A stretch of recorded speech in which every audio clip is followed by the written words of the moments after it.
All right, guys, I do not have any more foam boards, so I'm just gonna use the back of this one. Same technique, so it'll work. I start by using the poker from Dollar Tree, and I found that if you actually dip it, this is my paint right here with the ones that I used. I found that if you actually dip it in the brown before you poke some holes, it works better because it actually fills it in. So that's what I'm gonna go ahead and do.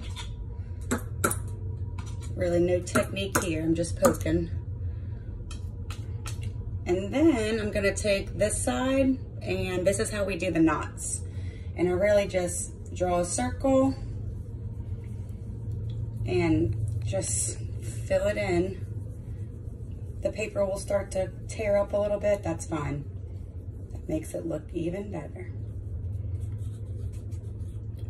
Also, if you have fake nails, you can do it that way. You don't need this tool.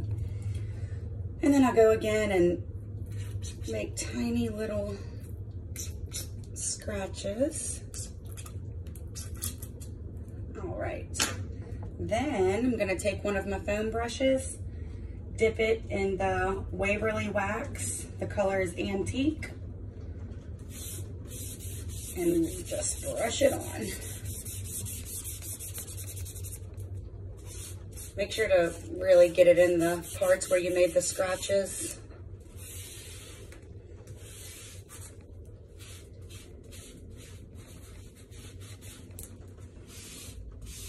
And it's very important that you do use a wax, not a brown paint, because this is how it looks. All right, let's get it in those scratches. All right. One coat, very simple. Then I'm gonna take this little tiny one, and we're gonna use the black chalk paint, and we're gonna mix it with the clear wax.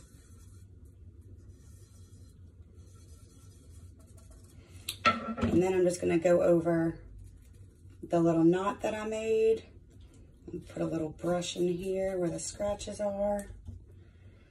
Let's see, and then some of the edges.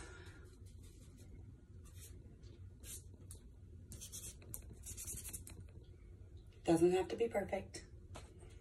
And then I'm gonna take my brown, dip it again.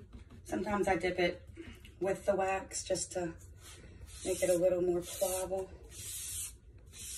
And just brush over all of that.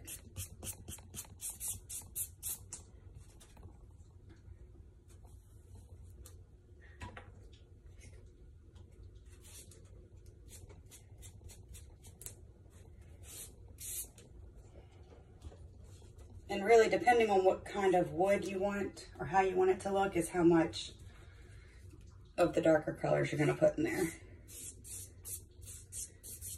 Also, if you put too much black, if you take a new sponge and go over it with just the clear wax, it will actually draw it out.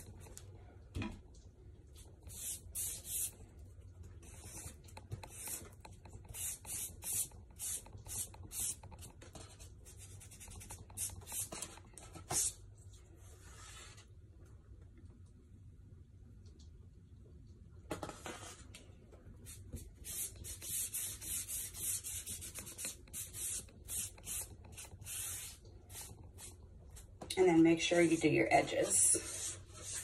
Just hold it up and go along the sides. But really, that's it. It's very simple, very inexpensive.